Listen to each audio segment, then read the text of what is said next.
povo, tudo bem? Eu sou Mariana Gelais, bem-vindo aqui ao meu canal. Hoje nós vamos falar sobre o livro O Poder do Hábito. Você já leu esse livro? Já ouviu falar sobre ele? Hoje eu vou trazer aqui os principais insights, ensinamentos que esse livro nos traz e que certamente vai te ajudar a mudar algum hábito seu que você tem vontade de mudar. O autor do livro nos fala que o hábito, ele é um looping de 3 etapas: a deixa, a rotina e a recompensa. Vou explicar para vocês o que é cada uma dessas etapas. A deixa, ela é um gatilho que dispara no seu cérebro para que você comece a fazer uma atividade. Então a deixa, ela é um estímulo, faz com que o seu cérebro entre no modo automático. A deixa é você se colocar em uma situação onde você fica com vontade de executar um determinado hábito. A deixa pode ser um local específico, pode ser um horário, um estado emocional, pode ser uma outra pessoa, pode ser um padrão de comportamento ou um objetivo. Qual um exemplo prático que a gente pode dar aqui para você entender o que é uma deixa? Você deixa as roupas do lado da cama e aí quando você se levanta, a deixa já é a roupa ali do seu lado. Ou você coloca a roupa, ainda que você não possa ir imediatamente para a academia,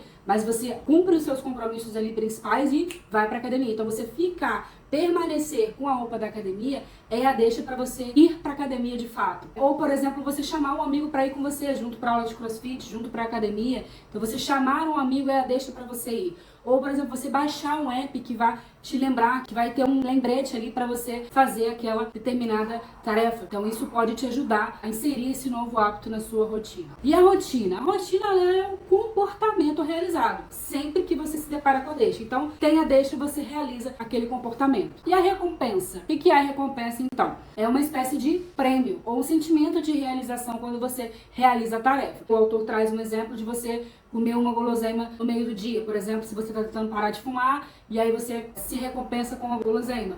Ou aquele senso de realização, quando você conta quantos quilômetros você correu e aí você acompanha a evolução, isso te dá uma realização.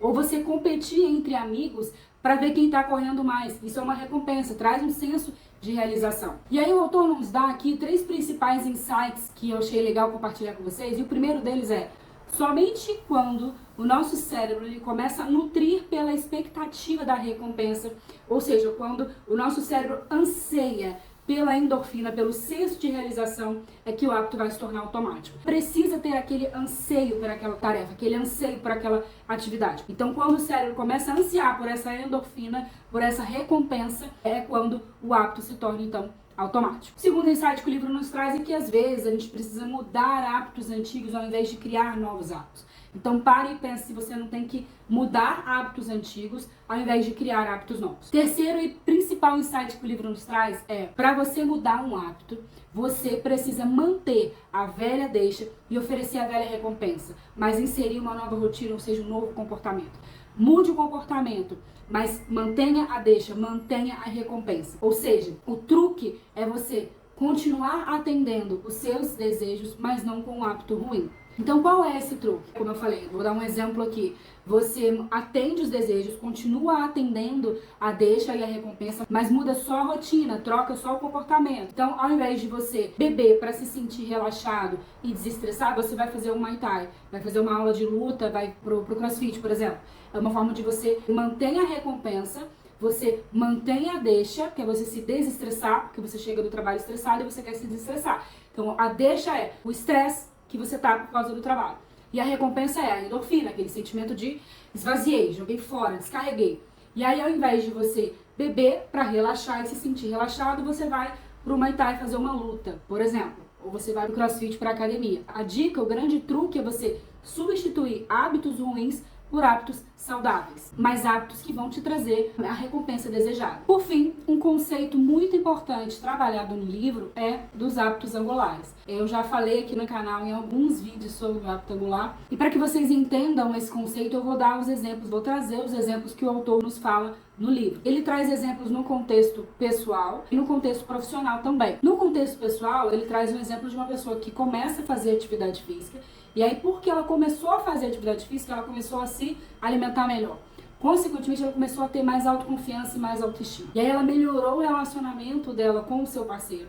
Essa pessoa ela começou a ficar menos estressada com os filhos, porque ela encontrou uma válvula de escape, que é a atividade física.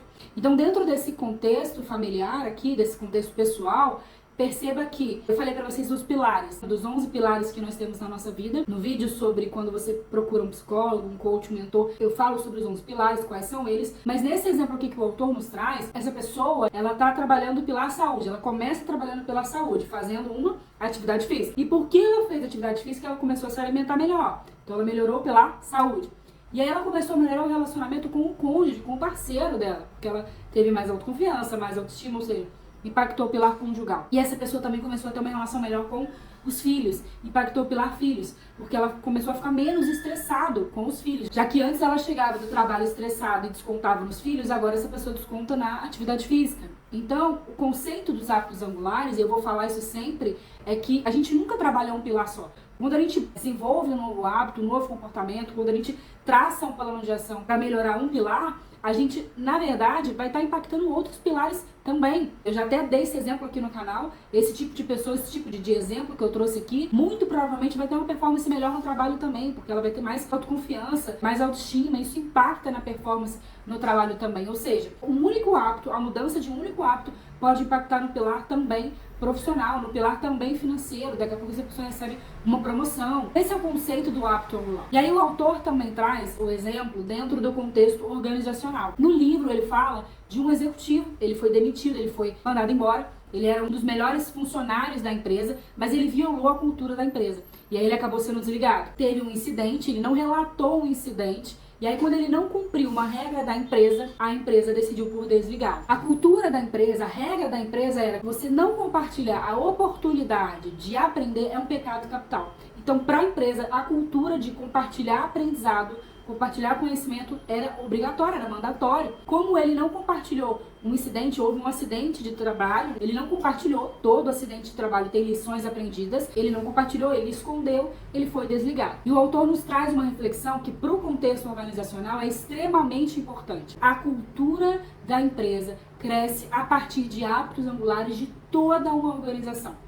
Quer os líderes estejam cientes deles ou não. Então eu vou repetir porque isso é muito importante. A cultura de uma organização, ela vai crescer a partir dos hábitos angulares de toda a organização, independente se os líderes estão cientes ou não.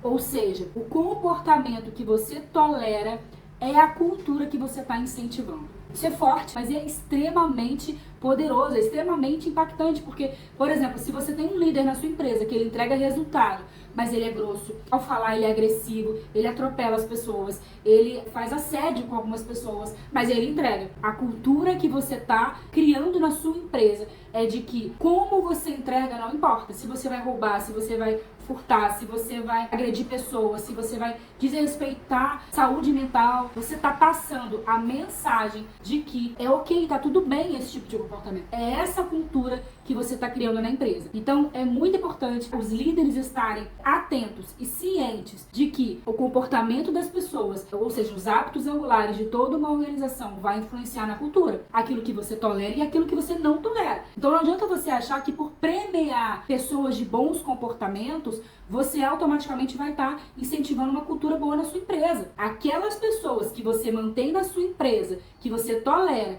que tem comportamentos que são incoerentes com a cultura da empresa, você também está aplaudindo, você também está incentivando, você também está dizendo para os colaboradores: ei, essa é a cultura da empresa. Você pode assediar, você pode agredir, você pode desrespeitar a qualidade de vida, você pode desrespeitar saúde mental, porque o que importa é o que você entrega. Como você entrega não importa. Isso é forte, mas é muito poderoso. Então cuidado com os comportamentos que você tolera. Não adianta se preocupar só em quem você vai premiar porque teve bons comportamentos. Você precisa se preocupar em quem você está tolerando. Quais são os comportamentos que você está tolerando na sua empresa. Porque isso vai ser determinante para a sua cultura. Para a cultura que você quer criar na sua empresa. Não é sensacional esse livro? Os conceitos, insights que ele traz pra gente? Eu achei muito legal. Recomendo que você leia se você tiver interesse. Um livro muito bom, um livro que agrega, um livro que traz conceitos que são poderosos e importantes, não só para nossa vida pessoal, como para nossa vida profissional também. É isso, espero que o conteúdo de hoje tenha agregado na sua vida, tenha contribuído para sua vida. Um beijo,